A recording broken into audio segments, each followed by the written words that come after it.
Langit sore tampak muram ketika Raka turun dari bus antar kota di sebuah terminal kecil di kaki Gunung Karangetang.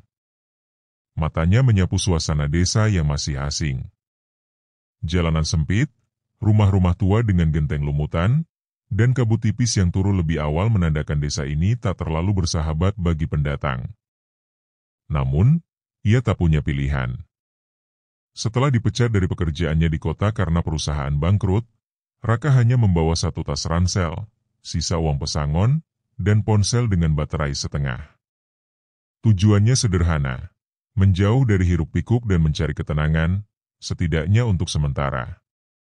Warung kopi sebelah balai desa itu enak, Mas, kata sopir ojek yang mengantarnya. Tapi hati-hati, jangan main ke sana malam-malam, ya. Raka hanya mengangguk sambil menurunkan tas. Ucapan itu terdengar seperti basa-basi khas orang desa yang percaya tahayul. Ia tidak ambil pusing. Warung itu berdiri di antara pepohonan bambu. Tampilannya sederhana, dinding kayu gelondongan, atap seng berkarat, dan papan nama yang sudah memudar, Warung Kopi Ranti. Yang mengejutkan, di dalamnya ramai, bahkan di jam-jam menjelang maghrib. Raka masuk, mencium aroma kopi tubruk yang pekat dan harum, bercampur wangi bunga melati. Kursi-kursi bambu penuh. Lelaki parubaya, pemuda desa, bahkan orang berseragam kantor terlihat betah duduk lama sambil menyeruput kopi atau menatap ke arah meja kasir. Di sanalah dia melihatnya. Ranti, pemilik warung. Seorang wanita muda dengan rambut panjang tergerai dan kulit sawo matang bersih. Senyumnya tipis, seolah malas, tapi sorot matanya tajam. Ia memakai kebaya encim sederhana dan jarik batik. Wajahnya tidak terlalu manis, tapi ada sesuatu yang membuatnya sulit dilupakan. Tatapan kosong yang menggoda, seperti memanggil-manggil ke dasar jurang. Pesan apa, Mas? Suaranya lirih tapi jelas, seakan hanya ditujukan pada Raka seorang. Kopi hitam. Gak pakai gula, jawab Raka, suaranya sedikit parau karena kaget. Jantungnya berdetak cepat. Ada sensasi aneh yang tidak ia mengerti, seperti tertarik masuk ke pusaran energi dingin. Ranti tersenyum. Kopi pahit? Ya. Cocok. Tak lama, ia menyodorkan secangkir kopi. Raka mencicipi. Pahit, tapi lezat.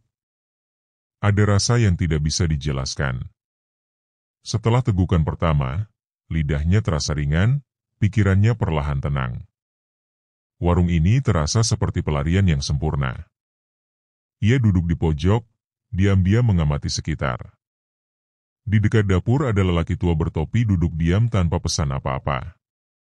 Meja kasir selalu dijaga Ranti sendiri. Dan ada satu hal lagi yang aneh. Tidak ada jam dinding, dan semua orang seperti betah berlama-lama tanpa sadar waktu.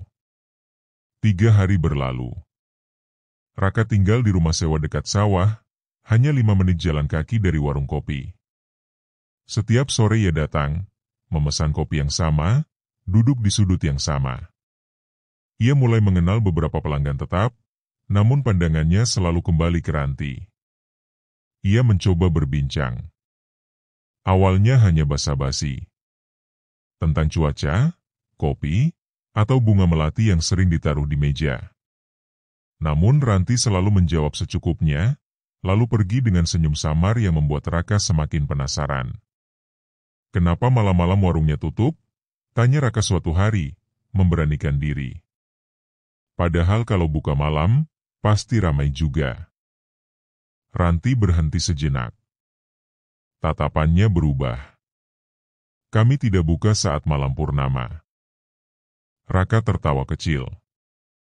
Kenapa? Takut kuntilanak? Ranti menatapnya lama. Senyumnya menghilang. Bukan takut, tapi menghormati. Ucapan itu membuat Raka bergidik. Tapi ia menutupinya dengan senyuman.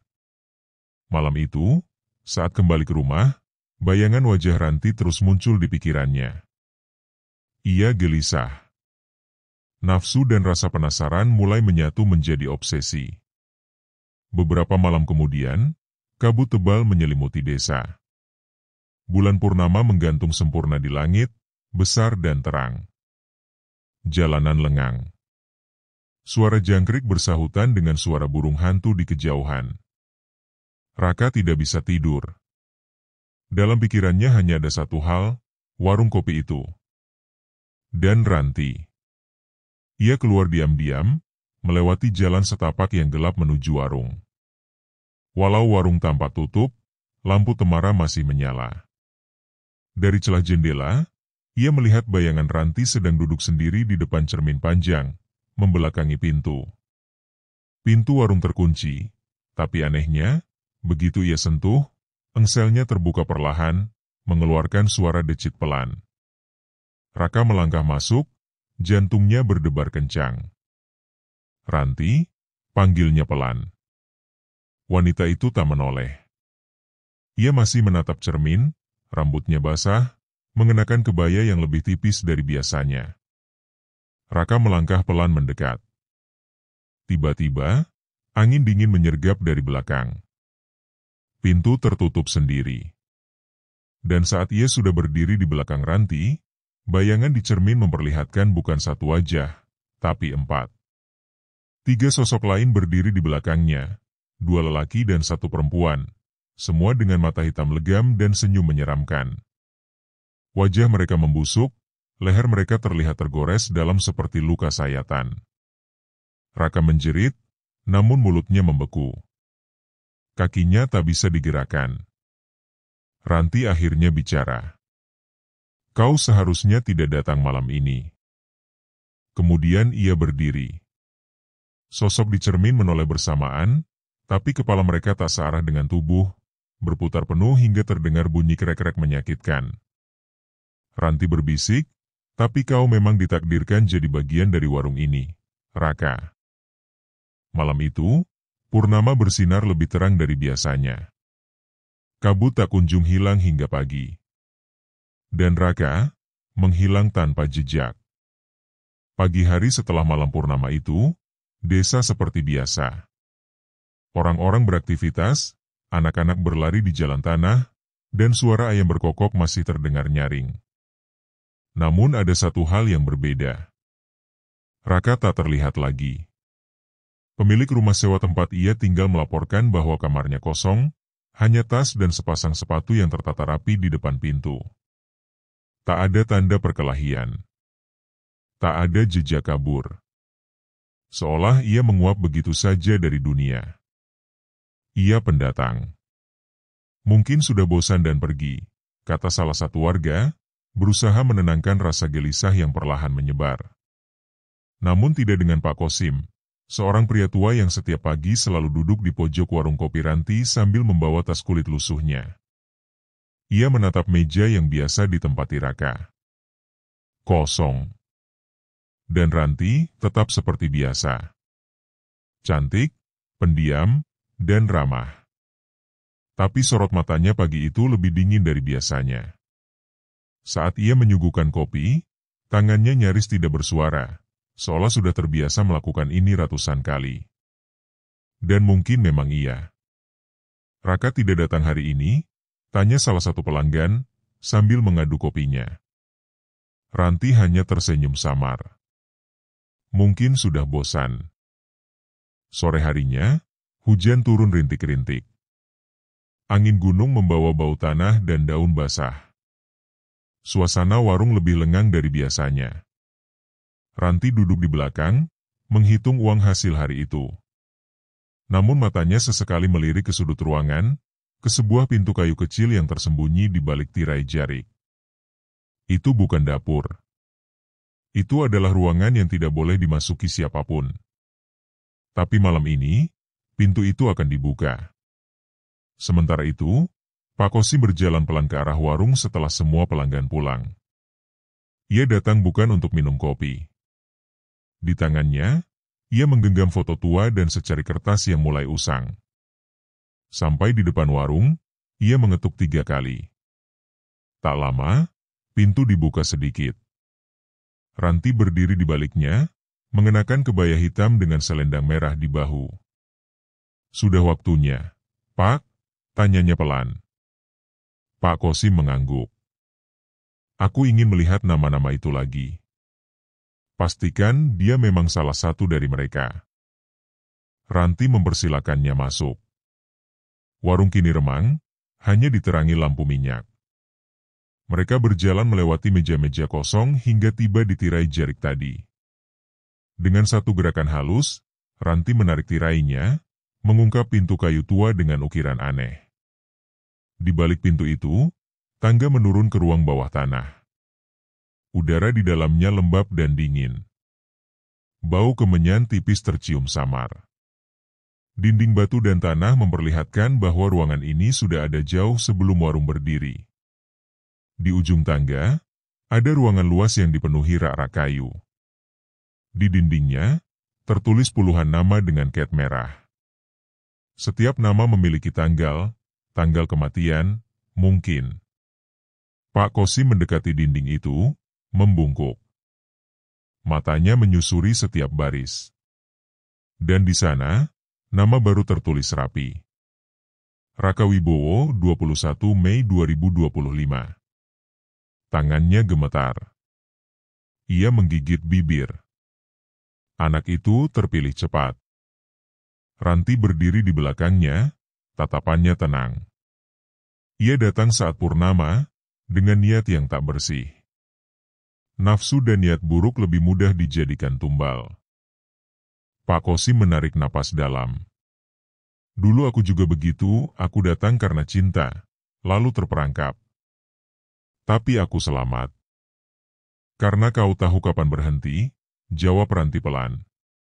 Di tengah ruangan itu, berdiri sebuah meja batu. Di atasnya, sebuah guci keramik hitam. Dari dalamnya, terdengar bisikan pelan, seperti desir angin yang mengucap nama. Nama-nama yang telah dikorbankan.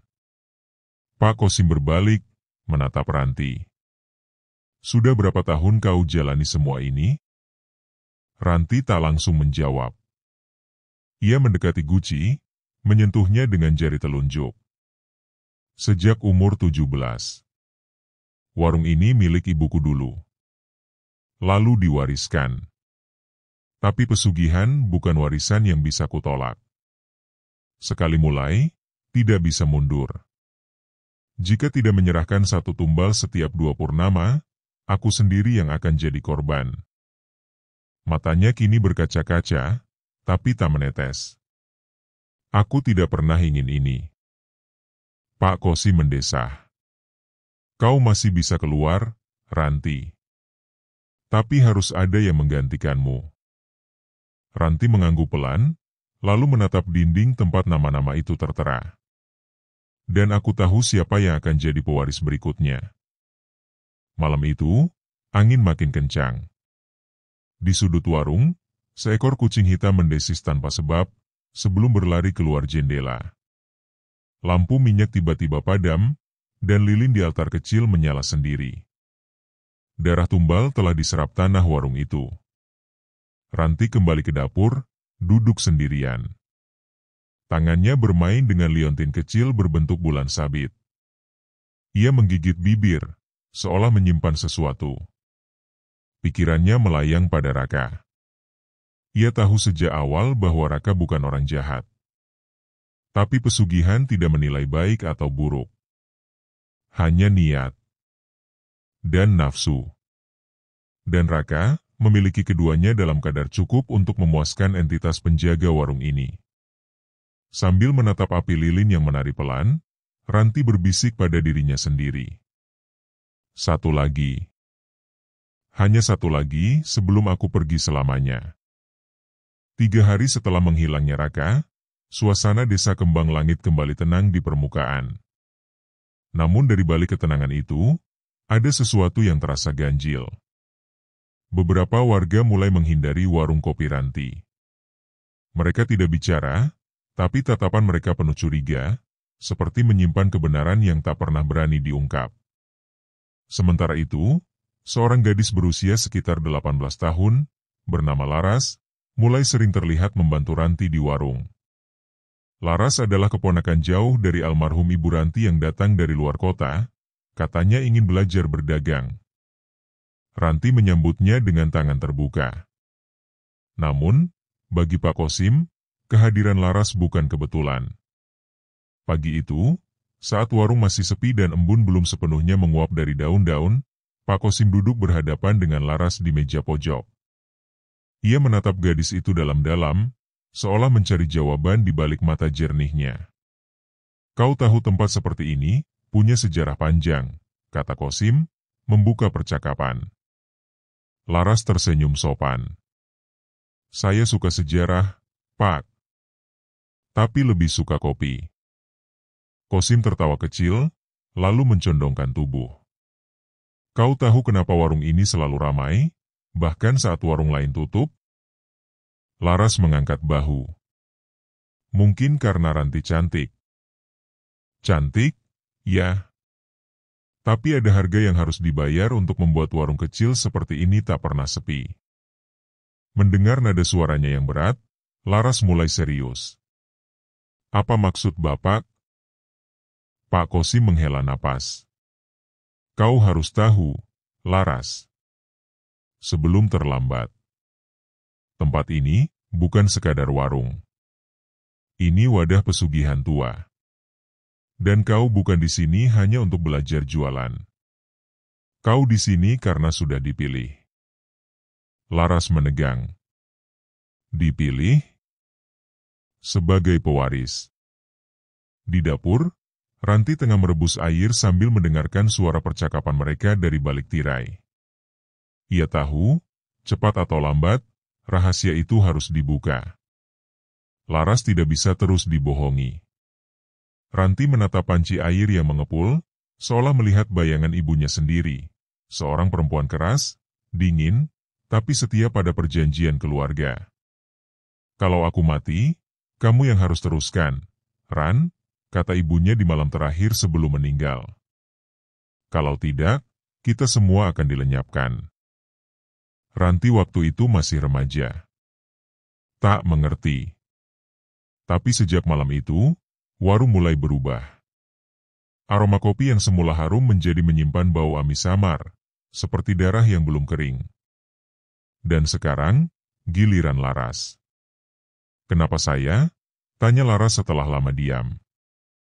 Saya bukan siapa-siapa. Kosim menatapnya tajam. Karena kau darah keturunan. Pesugihan ini tidak bisa diwariskan ke orang luar. Dan Ranti sudah terlalu lama. Kalau aku menolak, warung ini akan mencari tumbalnya sendiri. Bisa kau. Bisa ibumu di kota. Atau anak kecil tak bersalah. Pesugihan tidak suka kekosongan. Ia harus diisi. Selalu. Laras menoleh ke arah dapur. Ia melihat siluet Ranti yang berdiri di balik tirai, diam, tanpa ekspresi. Mata mereka bertemu sejenak. Dan di sana, Laras melihat kesedihan. Bukan karena bersalah, tapi karena tak berdaya. Malamnya, Ranti mengajak Laras masuk ke ruang rahasia di bawah warung. Kali ini, tidak ada tirai jarik. Hanya pintu kayu yang terbuka lebar, seperti menyambut pewaris baru. Tangga tanah itu lembab. Dinding-dindingnya berembun. Lilin menyala di setiap anak tangga, menuntun langkah mereka menuju ruangan tempat guci dan dinding nama-nama itu berada. Laras berjalan pelan, matanya menyapu tiap detail. Saat melihat nama-nama tertulis di dinding, ia tertegun. Ini mereka semua korban? Ranti mengangguk. Satu nama, satu nyawa. Semua demi kelangsungan warung ini. Demi harta. Demi kehidupan yang tampak, berkah, di mata orang awam. Laras menelan ludah. Tangannya menggenggam liontin bulan sabit yang tiba-tiba diselipkan Ranti ke telapak tangannya. Itu simbol perjanjian. Kalau kau pakai, artinya kau menerima warisan ini. Laras memandangi liontin itu lama. Tubuhnya bergetar. Aku tak mau jadi pembunuh. Ranti menatapnya lembut, tapi suaranya dingin. Kita tak membunuh. Kita hanya memberi ruang. Nafsu, dosa, dan niat jahat, itu yang menarik korban ke sini. Kita hanya membuka pintu. Tetap saja aku tak mau. Ranti menunduk. Aku juga dulu begitu. Tapi kemudian seseorang yang kucintai dijadikan tumbal, karena aku menolak. Setelah itu, aku tak pernah bisa keluar. Air mata Laras jatuh. Kalau aku pergi, Ranti menoleh ke arah guci hitam. Kau bisa. Tapi harus ada yang menggantikan. Atau kau akan jadi nama berikutnya di dinding ini. Laras gemetar. Dunia yang dikenalnya runtuh.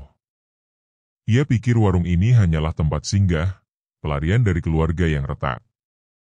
Tapi ternyata, ia sedang berdiri di atas lubang neraka.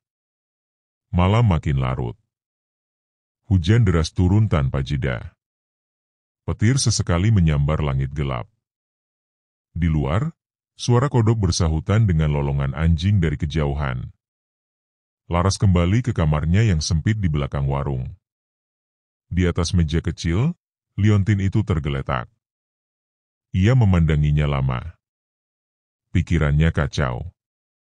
Di kejauhan, dari ruang bawah tanah, terdengar bisikan. Laras! Laras! Suara itu bukan suara manusia. Dan saat ia menoleh ke jendela, ia melihat bayangan Raka berdiri basah kuyup di tengah hujan. Namun matanya kosong. Bibirnya membuka sedikit. Dan dari sana keluar suara yang bukan miliknya. Kau akan menggantikan Ranti. Malam itu, Laras tidak tidur. Liontin bulan sabit tergeletak di meja kecil, seolah menatapnya dengan mata tak kasat mata. Suara-suara dari ruang bawah tanah masih terdengar. Kadang lirih, kadang seperti teriakan dalam gumaman, mengguncang ruang pikirannya. Laras duduk membelakangi jendela, memeluk lutut sambil menahan napas. Hujan belum berhenti, dan sesekali bayangan Raka muncul di benaknya, berdiri di tengah hujan dengan mata kosong, bibir mengucapkan kata-kata kutukan yang tidak bisa ia pahami. Namun, ada satu hal yang kini ia mengerti. Ia adalah tumbal yang gagal. Dan kegagalan itu belum selesai menagih. Pagi menjelang dengan langit kelabu. Kabut menggantung tebal di sepanjang jalan desa, menutup pandangan sejauh mata memandang. Warung kopi tampak sepi. Biasanya jam 7 pagi sudah ramai, tapi hari ini, hanya 1-2 orang lewat tanpa berhenti. Di dapur, Ranti sedang membuat kopi saat Laras datang menghampiri. Aku mau pergi dari sini, kata Laras tegas. Ranti tidak menoleh. Ia menuang air panas ke cangkir, uapnya mengepul seperti asap dupa. Kau tak bisa, Laras. Aku belum pakai liontin itu. Aku belum tanda tangan apapun. Aku masih bisa pergi. Ranti meletakkan cangkir dengan perlahan. Kau kira pesugihan ini seperti perjanjian sewa rumah? Tak butuh tanda tangan. Begitu kau tahu, kau sudah masuk. Laras memukul meja. Aku tidak mau mewarisi kutukan ini. Biar semua orang tahu siapa kamu. Aku akan lapor ke polisi. Ranti tertawa pelan, lirih, getir. Polisi? Mereka minum kopiku juga, Laras. Mereka datang ke sini tiap Jumat malam. Laras menegang. Aku akan kabur. Malam ini juga. Kalau kau kabur, warung ini akan menagih tumbal. Dan karena kau sudah tahu rahasia ini, kau yang akan dikejar lebih dulu. Atau orang yang kau cintai. Laras menatap Ranti dengan tatapan luka. Ini bukan hidup. Ini neraka. Malam menjelang. Langit diliputi mendung gelap. Tak ada bintang. Tak ada rembulan. Hanya keheningan yang menguap dari dinding-dinding bambu dan jerami. Laras memasukkan beberapa pakaian ke tas ransel. Ia mengambil liontin bulan sabit itu, menggenggamnya sejenak, lalu melemparnya ke sudut kamar. Ia nekat. Lebih baik mati di luar sana, daripada tinggal dan jadi pewaris kekejaman warung ini. Ia menyelinap keluar diam-diam, lewat pintu belakang dapur. Hujan sudah reda, tapi tanah masih basah dan licin. Langkahnya tergesa menyusuri jalan desa menuju halte ojek, tempat sinyal masih bisa menangkap. Tiba-tiba angin berembus kencang dari arah hutan. Kabut menebal, dan suara-suara aneh mulai terdengar. Tawa. Isak tangis. Suara mangkuk pecah. Suara langkah tanpa tubuh.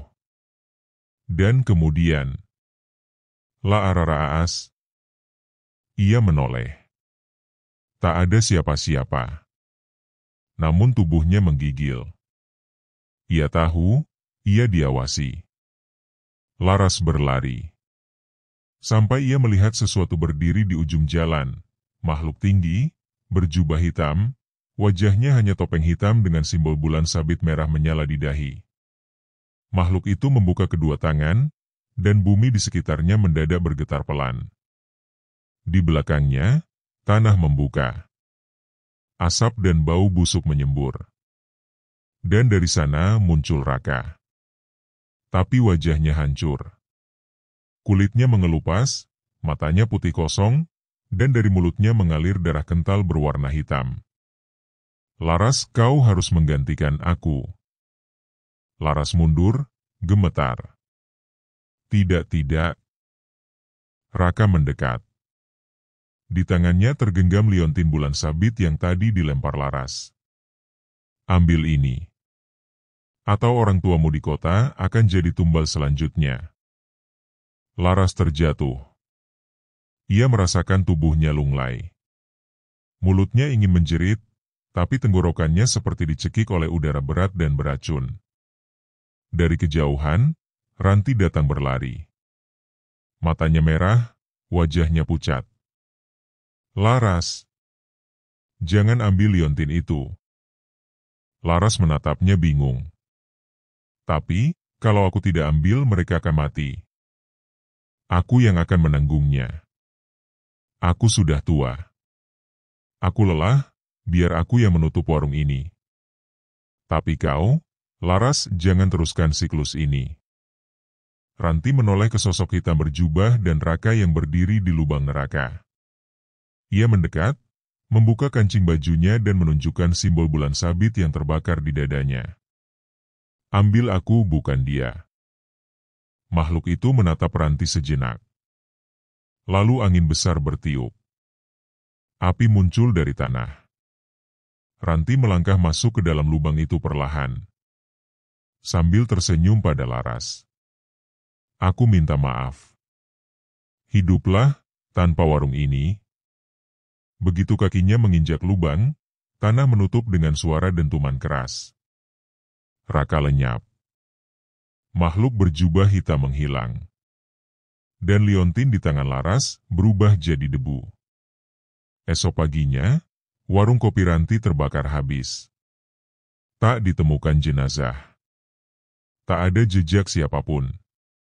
Hanya puing-puing arang, dan aroma kopi yang menguap bersama kenangan. 2 minggu telah berlalu sejak warung kopi Ranti terbakar.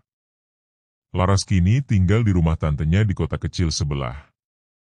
Wajahnya tampak lebih segar, tapi matanya masih menyimpan bayang-bayang malam itu. Malam di mana bumi menelan satu nyawa demi membebaskan yang lain. Tak ada berita di koran. Tak ada liputan TV. Seolah peristiwa itu hanyalah angin lalu. Bahkan warga desa sendiri seperti memilih diam. Mungkin karena takut. Atau mungkin, karena mereka pun bagian dari rahasia itu. Laras duduk di beranda rumah, menatap bulan purnama yang utuh menggantung di langit.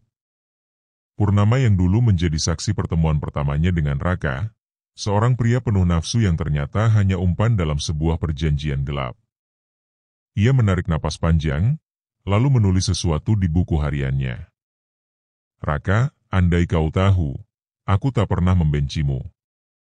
Aku hanya ingin menyelamatkan diriku. Tapi ternyata, untuk selamat, seseorang memang harus dikorbankan. Ia menutup buku itu pelan.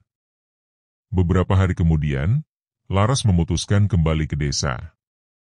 Bukan untuk tinggal, tapi untuk satu hal yang belum selesai, mengubur masa lalu. Warung itu kini hanyalah lahan hitam dengan sisa-sisa arang dan genting pecah. Tak ada bekas bangunan. Tak ada tanda-tanda kehidupan. Hanya satu batang pohon kopi kecil yang tumbuh di pinggir puing, berdiri sendiri. Laras berjalan pelan ke arah pohon itu, membawa setangkai bunga melati. Ia menunduk. Menaruh bunga di bawah pohon. Terima kasih, Bu Ranti. Maafkan aku. Angin bertiup lembut. Seolah ada yang membisikkan kata ikhlas di telinganya. Tapi saat ia hendak berbalik pergi, pandangannya terpaku pada sesuatu. Sebuah benda kecil setengah tertimbun tanah di dekat akar pohon. Liontin bulan sabit. Yang dulu hancur. Tapi kini utuh kembali. Tangannya bergetar saat meraihnya. Logam itu terasa dingin dan berat, seperti memuat puluhan jiwa di dalamnya. Tiba-tiba, langit berubah kelam. Kabut turun pelan dari arah bukit. Dan suara lirih, lembut terdengar dari kejauhan. Warung ini belum selesai, Laras. Ia membeku. Kau sudah menjadi bagian. Dari balik kabut, sosok wanita muncul. Rambut panjang, wajah teduh. Ranti. Tapi matanya kini hitam seluruhnya. Tak berkelopak. Dan dari punggungnya, tumbuh bayangan seperti sayap kelelawar. Kenapa belum selesai? Bukankah kau sudah menyerahkan diri? Aku menyerahkan tubuhku, tapi jiwaku masih terikat pada warung. Dan karena kau perempuan terakhir yang tahu, warung itu akan hidup jika kau membuka kembali pintunya. Laras menggeleng keras. Tidak. Aku tak akan pernah membangunnya kembali. Ranti tersenyum miring. Kalau begitu, penderitaan ini akan terus berputar. Warung itu akan mencari tubuh baru, mencari nafsu baru, mencari tumbal baru, dan lambat laun akan kembali padamu. Laras menjerit. Dan saat ia membuka mata, ia sudah berdiri sendiri di tengah reruntuhan warung. Liontin itu sudah menghilang. Pohon kopi pun lenyap. Hanya dirinya. Dan tanah kosong. 6 bulan berlalu. Di kota, sebuah warung kopi kecil muncul di pojok jalan.